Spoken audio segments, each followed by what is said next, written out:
Hi friends, welcome to Annam's Recipes. இன்னைக்கு மிளகு ரசம் எப்படி வைக்கலாம்னு பாப்போம். இதுக்கு வந்து ஃப்ரெஷ்ஷா மிளகை வந்து இடிச்சுக்கணும். அப்பதான் வந்து ரசம் நல்ல ஃப்ளேவரோட நல்லா இருக்கும்.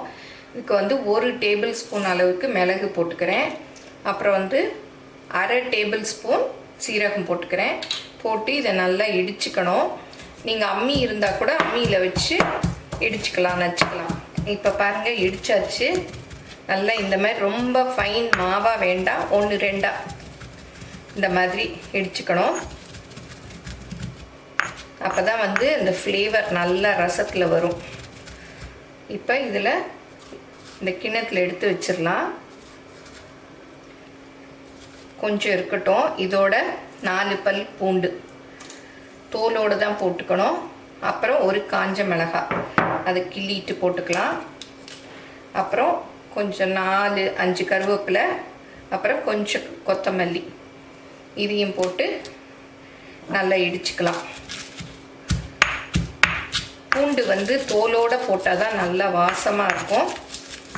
ரொம்ப நைஸாக வேண்டாம், 1-2. அப்போ வந்து இந்த ஃப்ளேவர் எல்லாம் ஒன்றா சேரும். இந்த மிளகு ரசத்துக்கு ஒரு சின்ன எலுமிச்சம்பழம் அளவு புளி கரைச்சி வச்சுக்கணும்.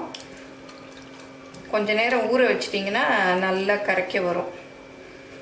இதோட ஒரு நாட்டு தக்காளி, ஒரு மீடியம் சைஸ் நாட்டு தக்காளி எடுத்து அதையும் நல்லா கையில் மசிச்சு விட்டுக்கணும்.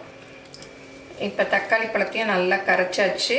இதில் இடித்து வச்சுருக்கோம் பாருங்கள், இதையும் எடுத்து போட்டுக்கலாம். அப்புறம் இந்த ஜீரகம் மிளகு இடிச்சிருக்கோம் இல்லையா, அதையும் போட்டுக்கலாம். அப்புறம் கொஞ்சம் மஞ்சள் பொடி, ஒரு 1/4 டீஸ்பூன் அளவு. அப்புறம் இந்த ரசத்துக்கு தேவையான உப்பு. 1 டீஸ்பூன் எண்ணெய் ஊற்றிக்கணும். எண்ணெய் நல்லா காஞ்சிருச்சு. ஒரு 1/4 டீஸ்பூன் கடுகு, அப்புறம் ஒரு காஞ்ச மிளகாய், அப்புறம் கொஞ்சம் பெருங்காயம். இப்போ கடுகு நல்லா வெடிச்சிருச்சு. இந்த கரைச்சி வச்சுருக்கோம் இல்லையா ரசம், அதை அப்படியே ஊற்றிடணும்.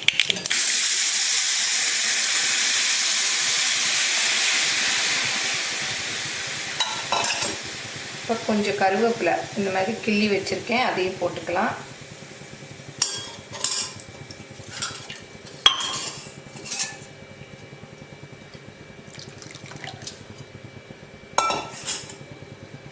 கொஞ்சம் கொத்தமல்லி ஃபஸ்ட்டே போட்டுக்கலாம், கொதிக்கிறச்ச கொஞ்சம் ஃப்ளேவர் வரும். அப்புறம் கடைசியாக இறக்கரிச்ச கொஞ்சம் போட்டுக்கலாம். இப்போ ரசம் நல்லா நுரக்கூட்டி கொதிச்சிருச்சு. அடுப்புலேருந்து இறக்கிடலாம். இந்த அளவு ரசத்துக்கு 4 டம்ளர் தண்ணி ஊற்றிக்கலாம். இப்போ அடுப்பை ஆஃப் பண்ணிடலாம். இந்த கொத்தமல்லியும் தூவிடலாம். இப்போ மிளகு ரசம் அப்படியே ஆவி பறக்க ரெடி ஆயிடுச்சு. இதை வந்து நம்ம காய்ச்சல், இருமல், சளி இருக்கிற சமயம் சாதத்தில் போட்டு பிசைஞ்சு சாப்பிட்டோம்னா அவ்வளோ சூப்பராக இருக்கும். அந்த நேரம் நமக்கு எதுவுமே சாப்பிட பிடிக்காது. இந்த மிளகு ரசத்தை ஊற்றி சாப்பிட்டோம்னா ரொம்ப நல்லாயிருக்கும். இதை வந்து தெளிவாக அப்படியே கப்பில் வச்சு கொஞ்சம் குடித்தா கூட சளி, இருமலெல்லாம் வெளியில் வந்துடும். இது வந்து ரொம்ப உடம்புக்கு நல்லது. இதை எல்லோரும் செஞ்சு பாருங்கள். எப்படி இருந்ததுன்னு உங்கள் கமெண்ட்ஸை சொல்லுங்கள். தேங்க்யூ.